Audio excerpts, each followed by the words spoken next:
똑똑이들 안녕하세요. 유퍼실입니다. 오늘 여러분께 전해드릴 영상의 주제는 이미 베릴 몸인데 다이어트 해야 되나 하는 주제로 준비했습니다. 여성분들한테 특히 도움이 될 것 같은데요. 여러분, 우리 여자는 임신과 출산을 겪잖아요. 그런데도 왜 우리가 다이어트를 하고 몸 관리를 하고 운동을 열심히 해야 되는지 제가 직접 느낀 바를 여러분께 전달해 드리려고 해요. 일단 몸 체크부터 할까요? 제가 지금 임신 17주차로 이제 접어들었는데 17주 되니까 정말 배를 숨길 수가 없어요. 그래서 배가 엄청 많이 나왔습니다. 배 진짜 많이 나왔죠? 네, 그리고 가슴도 되게 커졌어요. 제가 역대급이에요.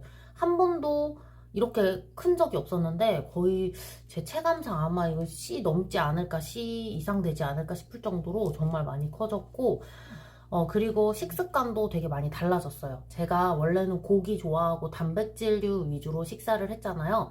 그런데 지금은 고기 생각만 하면 약간 울렁울렁거리고 오히려 밀가루나 쌀같이 좀 깨끗하게 느껴지는 탄수화물? 이런 것들이 좀 많이 땡기더라고요. 요거트를 많이 먹고 있고 다양한 영양제를 섭취하면서 아이한테 이로운 그런 몸 환경을 만들고 있습니다. 그럼 본격적으로 왜 우리가 임신으로 인해서 이렇게 배려버릴 몸을 위해 뭐하러 운동하고 관리해야 되는지 말씀드리도록 할게요. 첫 번째로는 임신이 잘 됩니다. 제가 노산이잖아요.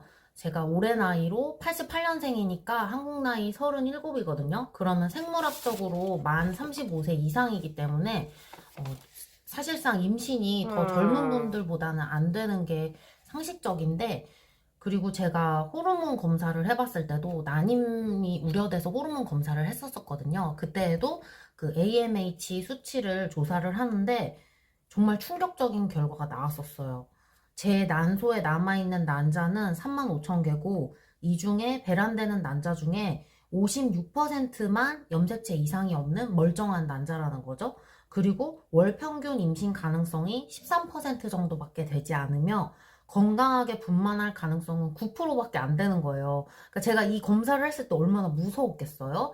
그래서 덜덜 떨면서 앞으로 난임 치료를 해야겠구나 이런 생각을 했거든요. 게다가 난소 나이가 40세에서 41세 중앙값이 나온 거예요. 이거는 뭐냐면 제가 생물학적으로는 만 35세지만 제 진짜 난소 나이를 생물학적으로 따져보면은 만 40에서 41세가 나온 거죠. 그게 너무 저한테는 좀 자존심도 상하고 이 결과치를 정확하게는 신랑도 모르거든요. 그러니까 말하기가 싫더라고요. 왠지 내 여성성에 엄청난 타격을 입는 것 같고, 그래서 말하기 싫을 정도로 저의 좀 고민이었는데, 놀랍게도 이 검사를 한 시기가 1월 말이었거든요. 제가 올해 1월 6일 날 결혼을 했어요. 그러니까 한 달도 안 돼서 저의 몸 상태를 체크를 한 거죠. 근데 이때 그 산부인과 의사 선생님께서 저한테 당신의 배란일은 뭐 2월 10날입니다. 그때 숙제를 하세요. 라고 이렇게 저희에게 미션을 주셨는데, 놀라운 점은 제가 체지방률 16%로 54kg, 165cm에 54kg으로 근육질 체형으로 근육량 26kg 정도를 계속 유지하고 있는 건강한 몸이었기 때문에 놀라울 정도로 빨리 임신이 됐어요. 그 2월 10날 바로 임신이 됐습니다. 그래서 저는 되게 오랜 기간 동안 난임의 고통을 느껴야 될 줄 알고 있었는데 사실상 난임이 아니라 그냥 관계만 맺으면 바로 임신이 될 수 있는 몸이었던 거죠. 그 정도로 임신이 빠르게 되었고, 또 두 번째로 제가 느끼는 운동을 하고 몸을 준비해야 되는 이유는 아이가 정말 건강하다는 거예요. 제가 산모 노산이기 때문에 아무래도 기형아 검사나 이런 데 있어서 비용도 좀 많이 드는 검사를 했거든요. 임신을 하게 되면 1차 기형아 검사, 2차 기형아 검사, 뭐 그 전에도 여러 가지 피 검사를 하지만 이 두 가지 검사를 통해서 아이가 뭐 예를 들면 어떤 증후군이 있는지 아니면 다양한 기형을 갖고 태어날 확률이 얼마나 되는지 이렇게 검사하는 것들이 있거든요. 저는 검사를 했을 때 제가 한 60만 원 이상짜리 좀 비싼 검사를 했어요. 그래서 결과치를 좀 자세하게 받아들일 수 있었습니다. 모든 거에서 저위험군이 떴어요. 저위험군과 고위험군으로 결과치가 나오거든요.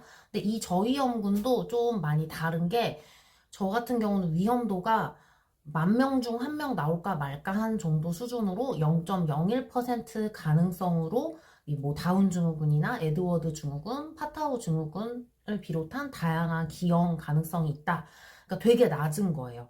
왜냐면 위험도가 1%보다 높으면은 고위험군으로 판명이 나고 1%보다 낮으면 저위험군인데 저는 1%가 아니라 전부 다 0.01%로 나왔기 때문에 이건 정말 제 몸에 있는 그런 기능들 그리고 우리 아기 튼튼이가 매우 매우 건강하다라는 걸 결과를 알려주는 거거든요. 물론 이 검사가 다 저위험군으로 나왔다 할지라도 막상 아이를 출산했을 때 기형이 나올 수 있는 확률도 있기 때문에 100% 믿을 순 없지만 거의 99% 정도 된다고 해요. 그 정도로 정확도가 높은 검사를 했을 때에도 건강하게 나왔고, 세 번째로 제가 몸 준비를 꼭 하세요라고 말씀을 드리는 이유는 입덧이 저는 없습니다. 저는 남들이 다 입덧으로 고생하고 울렁거리고 미식거리고 토하고 할 때 물론 가끔 울렁거리고 두통이 있을 때도 있었지만 단 한 번도 토를 한 적이 없고 단 한 번도 음식 냄새 때문에 그 특정 음식을 못 먹는다거나 이렇게 물론 제가 좀 질려서 먹기 싫다 이런 경우는 있어도 입덧을 경험하지 않았어요. 그래서 덕분에 살도 엄청나게 찌고 벌크업했지만 지금 65kg이거든요.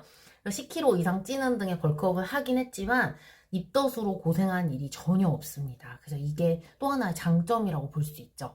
그래서 내가 어차피 임신해서 이렇게 살이 찌고 몸이 망가지고 할 텐데 뭐하러 몸을 준비해야 되냐? 세 가지 알아봤는데요. 네 번째 또 있습니다. 방금 생각난 건데 임신을 하고 나면은 운동을 하는 게 제 뜻대로 잘 안 돼요. 저는 원래 뭐 폴댄스, 방송댄스, 러닝, 헬스, 등산을 비롯해서 다양한 활동들을 정말 많이 했거든요. 운동들을. 그런데 이것들을 예전에는 하루에 3, 4개씩 할 수 있었는데 지금은 하루에 1개 하기도 정말 힘들고 하루에 2개 하는 날은 정말 다음날 쓰러지는 느낌을 받을 정도로 에너지 고갈이 엄청 심해져요. 그래서 제 몸을 제 스스로 지금 움직이는 게 되게 어려워요. 마치 제가 지금까지 몇 년 동안 쌓아온 저의 근육량과 제가 비축해 놓은 저의 에너지량을 지금 임신기간 1년 동안에 이렇게 나눠서 쓰는 기분이 들 정도예요. 그래서 미리 근육을 만드시고 좀 체력을 다져 놓으시면 저 같은 경우는 지금 2만 보도 걸을 수 있고 3만 보도 가끔 걷거든요. 물론 다음날 굉장히 힘들지만 이게 불가능한 일은 아니에요. 그래서 이렇게 몸을 만드시면 임신 중에도 그 에너지를 좀 나눠서 쓸 수 있다라는 점, 이것이 정말 유리한 것 같습니다. 그래서 여러분들께서도 그냥 내가 어차피 망가진 몸, 그냥 베릴 몸이니까 막 살다가 임신 후에 또는 임신 중에 뭔가 몸을 만들거나 건강해지겠다라고 생각하셨던 분들은 생각을 바꾸셔서 임신 전에 미리 몸을 만들어 놓으시면 정말 기형아 걱정 없는 건강한 아이를 원하시는 때에 적절하게 임신하실 수 있고 또 산모도 태아도 건강하게 지낼 수 있다는 점 기억해 주세요. 그럼 오늘도 예쁜 하루 되세요.